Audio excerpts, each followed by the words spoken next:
Most of us think we have a pretty good handle on what obesity is. But what if the real story, the one that truly matters, isn't about what we see on the outside at all? Today we're going to pull back the curtain and look at the hidden health dangers that really, truly demand our attention. So let's get right into it. And this quote, wow, it just gets right to the heart of it, doesn't it? The real story here isn't just about how someone looks or the stigma they face. It's about a really complex medical condition with serious consequences happening inside the body that you'd never see. It's like a silent battle being fought internally. So that leads us to the big question, right? What exactly is happening inside the body? What are those hidden dangers that don't make the headlines when we talk about excess weight? And it's so important to get the scale of this. This is not some niche problem we're talking about. It affects millions upon millions of people all over the world. It doesn't care about your age, your gender, or where you come from. And for every single person, the risk of developing these life-threatening conditions just goes up and up.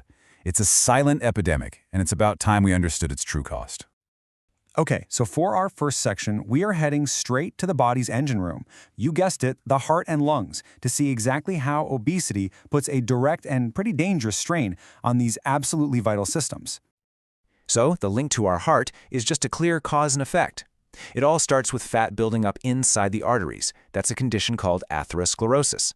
Now, just imagine this process narrowing the superhighways that your blood uses to travel. The result? It dramatically raises the risk of catastrophic events like heart attacks and strokes. And it's not just about blockages. The heart itself gets put under an incredible amount of stress. It has to pump so much harder to push blood through the body, which in turn jacks up your blood pressure. Think of it like a car engine that's constantly running in the red zone. This chronic high blood pressure is just a massive amplifier for heart disease. And get this, the impact doesn't stop when you're awake. It follows you right into your sleep. Conditions like obstructive sleep apnea, where your breathing literally stops and starts all night long, are very strongly linked to obesity. This starves the body of oxygen overnight and puts even more strain on an already overworked cardiovascular system. All right, now let's move on and see how these issues start to pile up. We're going to shift from the body's mechanical systems to its delicate internal chemistry, which, as we'll see, obesity can throw into complete and utter chaos. Okay, so here's a really crucial point.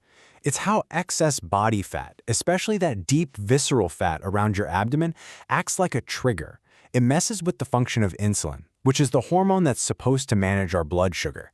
This is basically the first domino to fall on the path to some major metabolic diseases. And this slide just lays out that chain reaction perfectly. You can see it step by step. It's a progression that can happen totally silently over years. The fat builds up, insulin stops working right, sugar starts to flood the bloodstream, and then, finally, you get a type 2 diabetes diagnosis, which opens the door to a whole host of other serious problems. And another huge chemical mess happens in the liver. It's called non-alcoholic fatty liver disease, and it's a dangerous buildup of fat in an organ that was never designed to store it. This can lead to inflammation, scarring, and eventually cirrhosis. We're talking the same kind of severe damage you might see from heavy drinking, but without a single drop of alcohol being the cause. And that internal environment becomes hazardous in other ways, too. The chronic low-grade inflammation and the hormonal imbalances that are so common in obesity, well, they don't just mess with your metabolism. They can actually escalate the risk of developing several types of cancer, like breast, colon, and kidney cancer. It's like the body is in a constant state of high alert, which can, unfortunately, help cancer cells thrive. So, we've covered the physical systems, we've covered the internal chemistry, but there is another burden that is just as heavy, though it's often completely invisible. Let's shift our focus now to the psychological impact, which is so often overlooked. It's really a two-sided struggle.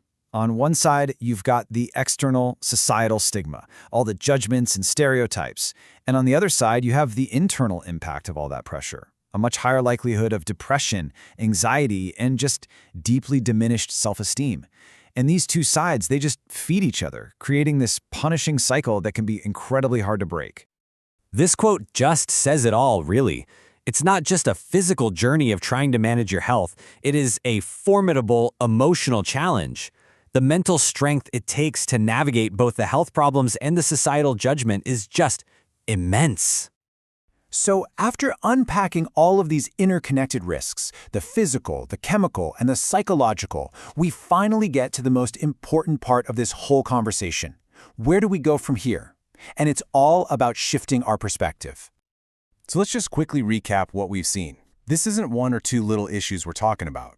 Obesity exponentially increases the risks for a whole suite of life-threatening conditions: heart disease, diabetes, cancer, and severe mental health struggles.